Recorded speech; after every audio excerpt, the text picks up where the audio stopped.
Hello দর্শক, আসসালামু আলাইকুম। আশা করি সবাই অনেক বেশি ভালো আছেন। দেশ এবং দেশের বাইরে থেকে যারা আমার ভিডিও ব্লগ দেখেন সবাইকে অসংখ্য ধন্যবাদ জানাই। তো আজকে থাকছে বড় একটা 8 কেজি ওজনের চিতল মাছ। এই চিতল মাছটাকে আমি এখন কোপ্তার জন্য রেডি করব। তো এখানে সব ধরনের মশলা কিন্তু নিয়ে নিয়েছি, আদা রসুন জিরা বাটা কাঁচামরিচ পেঁয়াজ, হ্যাঁ, এবং ধনিয়া পাতা কুচি করে নিয়েছি। সর্বপ্রথম আগে এগুলো রেডি করে নিয়েছি। তারপরে চিতল মাছটাকে সাইড থেকে কেটে নিতে হবে। ভালো করে ধুয়ে ক্লিন করে নিয়েছি আগে থাকতেই। তারপরে সাইড থেকে কাঁচাগুলোকে সুন্দর করে কেটে নিব। তারপরে ছেঁচে নিব শিলপাটার মধ্যে। বেশ বড় মাছটা, আমার অনেকটাই কষ্ট হয়েছে। আমি এর আগে তৈরি করেছি, বাট আমার এতটা কষ্ট লাগে নাই, বাট এবার অনেক কষ্ট হয়েছে, কারণ এবার মাছটা অনেক বেশি। আর এই মাছটা যখন আমি কোপ্তা করতেছি তখন আমার প্রিয় মানুষের কথা খুবই মনে পড়ছে, কারণ তাদেরকে অনেক মনে পড়ে।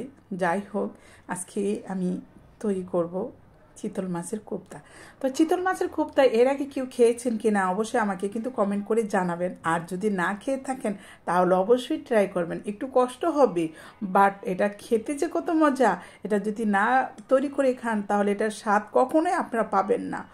আর আমার অনেক দিন ধরে ইচ্ছে করতেছিল চিতল মাছের কোপ্তা খাবো, কারণ অনেক দিন হয়েছে খাই না, প্রায় 2-3 বছর হয়ে গেল চিতল মাছের কোপ্তা খাই না। ফলি মাছের কোপ্তা অ্যাভেলেবেলি খাওয়া হয়, বাট চিতল মাছের কোপ্তা কিন্তু আমি এখনও আর কি তৈরি করি নি। 2-3 বছর হয়েছে। বাট এটা যে এত মজা, একটু কষ্ট হবে, বাট এটা খেতে অনেক মজা। আর বেশ কাটা থাকে, চিতল মাছ বলেন ফলি মাছ বলেন, অনেক কাটা থাকে। চিতল মাছ আর ফলি মাছের মধ্যে কিন্তু ডিফারেন্স অনেক। মাছের মাথার দিক দিয়ে এই ডিফারেন্সটা। তারপরে যদি কাটা থাকে, এই যে কেচি দিয়ে এভাবে কাটাগুলোকে কেটে নিতে হবে, আর একটু চেক করে নেবেন আলতোভাবে যে কাটা আছে কি না। এভাবে আপনারা করতে পারেন। তারপরে সব মাছের মাংসগুলোকে বের করে নিয়েছি। বের করার পরে এখন আমি এটাকে শিলপাটা দিয়ে আরেকটা বেটে নিব। যদি কোনো কাটা থেকে থাকে তাহলে সেই কাটাগুলো বের হয়ে যাবে, সেজন্য বাটা দিয়ে নিতে হবে। যে কোনো কাজে কিন্তু একটু কষ্ট হয় প্রিয় ভাই এবং বোনেরা, এতে বিব্রত হবেন না। কাঁচামরিচ হালকা একটু থেতলে নিচ্ছি। হ্যাঁ, যদি কাঁচামরিচটা আস্ত থাকে তাহলে ভাজার সময় মাছটা ভেঙে যাওয়ার একটা চান্স থাকে, সেই জন্য হালকা একটু শিলপাটার মধ্যে থেতলে নিলাম। যে কোনো কাজে একটু কষ্ট হলেও কাজটা কিন্তু করা লাগবেই। তো এই মাছ তৈরি করতে অনেকটা কষ্ট, তারপরও খেয়ে দেখবেন অনেকটা মজা। বেশ পরিমাণ পেঁয়াজ লাগবে, এখানে প্রায় 1 পাঁচের বেশি পেঁয়াজ দিব। তারপরে জিরা বাটা, এখানে আদা রসুন বাটা দিয়ে দিলাম। এখানেও পেঁয়াজ নিয়েছি, পরিমাণ মতন দিয়ে দিব, আমি আমার পরিমাণ মতো দিয়ে দিব। অতিরিক্ত মশলা আবার ভাল লাগবে না। হলুদ ফাঁকি, মরিচ ফাঁকি, ধনিয়া ফাঁকি, জিরা ফাঁকি, আস্ত জিরা ভাজা জিরা ফাঁকি সেটাও দিব। তারপরে লবণ দিব, দেওয়ার পরে একটু তেলও দিব। এই তেল দিয়ে তারপরে মশলাটাকে ভালো করে হাত দিয়ে চটকাই নিব। এখানে ধনিয়া পাতা অ্যাড করব, বেশ পরিমাণ ধনিয়া পাতা অ্যাড করতে হবে, তাহলে মজা হবে। অতিরিক্ত কোনো কিছু ভালো না, আমি আমার পরিমাণ মতন দিয়ে নিচ্ছি। এখানে অনেক পেঁয়াজ দেওয়া যাবে না, অতিরিক্ত পেঁয়াজ দিতে গেলে মাছটার স্বাদটা কমে যাবে। মাংসটার পরিমাণটা বেশি থাকতে হবে, পেঁয়াজের পরিমাণটা একটু কম থাকতে হবে। আর এই চিতল মাছের কোপ্তা অনেকেই কিন্তু খান নেই। চিতল মাছে বেশ পরিমাণ কাটা থাকে, কাটার জন্য অনেকে খায় না। ফলি মাছে যেমন কাটা থাকে চিতল মাছেও সেম কাটা থাকে। তো যাই হোক, আমি একটু ভালো করে হাত দিয়ে মেখে নিতে হবে। এই পর্যায়ে ভালো করে কিন্তু মেখে নিতে হবে, ভালো করে মাখতে হবে, যাতে মশলার সাথে মাছটা মাংসটার সাথে মাছের মাংসটার সাথে যাতে মিশে যায়। তো এখন ভালো করে চটকে নিব। হয়তো আমি ক্যামেরার বাইরে ভালো করে চটকে নিয়েছি, আর অবশ্যই ভালো করে এটাকে চটকায় নিতে হবে মশলার সাথে মাংসটার সাথে যাতে মিশে যায়। তারপরে মাখামাখি হলে তারপরে সেই যে চামড়াটা রাখলাম ওই চামড়াটা বিছে নিতে হবে। তো মাছটা এত বড়, পাটায় আমার হচ্ছে না, তো আমি দেখি কি করা যায়।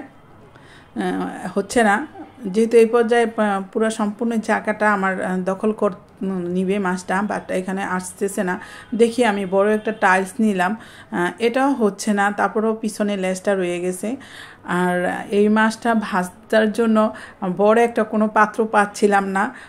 কি করব, পরবর্তীতে এটাকে আমি অনেক কষ্ট করে আমার ভাজতে হয়েছে। পরবর্তীতে আমি 2 ভাগ করে নিয়েছি, কারণ এত বড় মাছ, এত বড় কড়াই নাই। আর আমরা সচরাচর এত বড় মাছ কখনো ভাজা করিও নাই, আর যার জন্য আমাদের ঘরে নাই। যাই হোক, তো এটা নিয়ে অনেক হাসাহাসি করলাম যে হোটেল থেকে এই মাছটাকে নিয়ে যাও, ভেজে নিয়ে আসো। তো যাই হোক, এক পর্যায়ে ঘরে এই মাছটাকে ভাজলাম। খুবই কষ্ট হয়েছে ভাজতে। তো আপনারা কি করবেন, মাঝখানে কেটে নেবেন, তাহলে এটা ভাজতে সুবিধা হবে। তো আমার মতন আপনারা করবেন না। আর যেহেতু 8 কেজি চিতল মাছটা বেশ বড় ছিল, মাছটা হয়তো স্কিনে অনেকটা ছোট দেখা যাচ্ছে, মাশাআল্লাহ অনেক বড় ছিল, ধরতে গেলে 2 বছরের একটা বাচ্চার সমান মাছটা। তো আমি সম্পূর্ণ মাছের মাংসগুলা চামড়ার উপরে বিছিয়ে দিব। সুন্দর করে বিছাইতে হবে, যাতে সুন্দরভাবে মাছটা প্লেন থাকে, কোনো জায়গায় উঁচু নিচু যে না থাকে। তো এভাবে আরেকটা পাট দিয়ে এই পাশে করে নিতে হবে।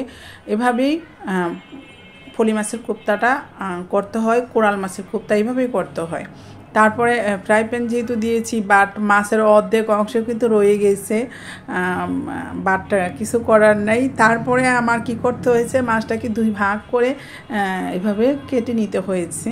তো আপনারা কেটে নেবেন, আমি আসলে বুঝতে পারি নাই।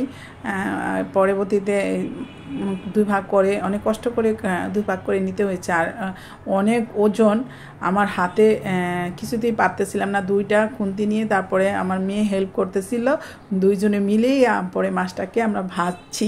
তো যাই হোক, আপনারা এই ভুল করবেন না, আপনারা আপনাদের মতন 2 ভাগ করে কেটে নেবেন, তাহলেই হবে।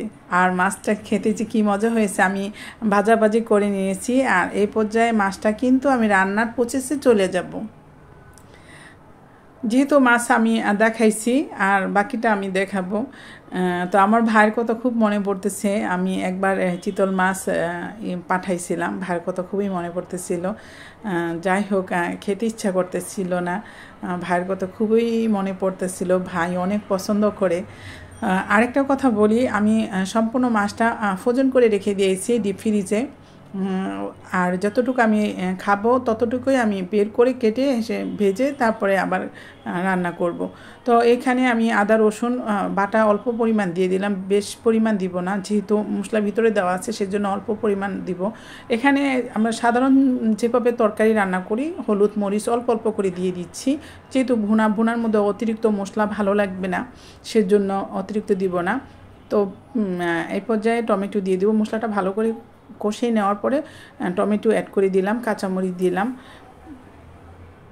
দেওয়ার পরে এখন মাছগুলো দিয়ে একটু হালকা করে 2-1 সেকেন্ডের মতো একটু কষাইয়ে তারপরে ঝোল দিয়ে দিব। রান্না করতে ইজি। আর মাছটা, এই ফলি মাছের কোপ্তা যেই মজা, আপনারা অবশ্যই ট্রাই করবেন প্রিয় ভাই এবং বোনেরা। এটা স্বাদ পেতে হলে অবশ্যই ট্রাই করতে হবে। তারপরে একটু সামান্য ঝোল দিয়ে আমাদের যে বিক্রমপুরে একটা মশলা খায়, আমি সেই মশলাটা দিব। এটার নাম হলো ছাগবাটা।